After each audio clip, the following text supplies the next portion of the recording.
Snowmen rose with icy glares, frosty fists, no time for prayers. They marched on north, the elf blood froze, the peppermint fields now lined with woes.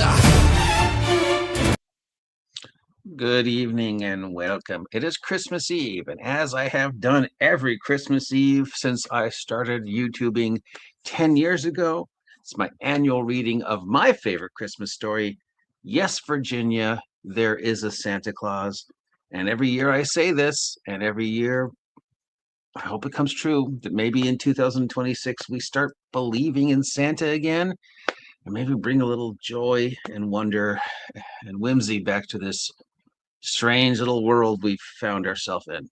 So, if you don't know the story, many years ago, a little girl named Virginia was very confused because her friends were all telling her there was no Santa Claus. And her father said to her, well, write a letter to the newspaper, because if the editor of the newspaper prints it, it must be true. So, little Virginia, in her sweet naivety, wrote that. And then she wrote, Dear editor, I am 8 years old. Some of my little friends say there is no Santa Claus. Papa says if you see it in the sun, it's so. Please tell me the truth. Is there a Santa Claus? And here's the answer. And I love this poem. Oh, we got a comment. Virginia, your little friends are wrong. They have been affected by the skepticism of a skeptical age.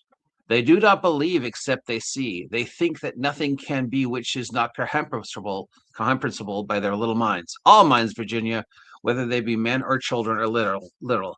In this great universe of ours, man is a mere insect, an ant in his intellect compared to the boundless world about him, as measured by the intellect capable of grasping the whole of truth and knowledge. Yes, Virginia, there is a Santa Claus. He exists as certainly as love and generosity and devotion exists. And you know that they abound and give to your life in the highest beauty and joy. Alas, how dreary would be the world if there was no Santa Claus. It would be as dreary as if there were no Virginias. There would be no childlike faith then, no poetry, no romance to make tolerable this existence. We would have no enjoyment except in the sense and sight. The eternal light of which childhood fills the world would be extinguished. Not believe in Santa Claus? You might as well not believe in fairies. You might get your papa to hire men to watch all the chimneys on Christmas Eve to catch Santa Claus. But even if they did not see Santa Claus coming down, what would that prove? Nobody sees Santa Claus. But that is no sign that there is no Santa Claus. The most real things in the world are those that neither children nor men can see. Did you ever see fairies dancing on the moon? Of course not. But there's no proof of what they are not there. Nobody can conceive or imagine all the wonders that are unseen and unseeable in the world.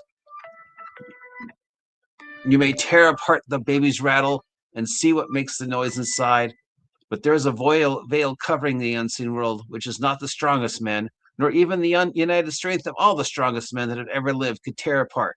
Our faith, fancy, poetry, love, romance can push aside the curtain and view and picture the supernal beauty and glory beyond.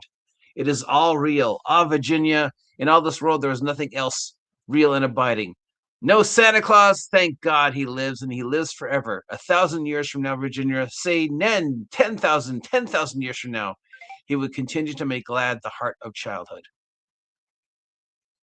So there you go.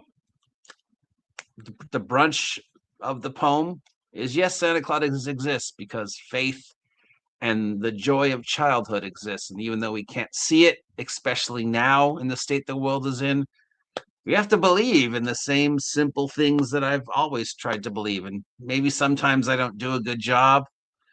Let's face it, I've probably lost more friends than I've won. But it's nice to read it every year and be reminded that, yes, Virginia, there is a Santa Claus. So hopefully that brings a little joy. We've done it every year for 10 years, and I'm not going to stop until they take YouTube away from my cold, dark hands. So have a safe, happy, healthy Christmas to all of you. Know that I appreciate each and every one of you. And I'm thankful that you take time out of your busy lives to hang out with me every now and then and listen to the nonsense that comes out of my mouth. And have a great Christmas. Stay safe, stay sane, and laugh hard, run fast, be kind. And thank you to Ed from Shades of Vengeance for letting us use the Christmas song. This will be the last time I play it. So thank you, Ed, for the song. Thank you for taking time to listen to me read this silly poem. I'll talk to you later. Jack-o'-lantern lit the spark. A pumpkin grin, a scheme so dark. It was the lies of endless snow. If Christmas ends, you'll never go.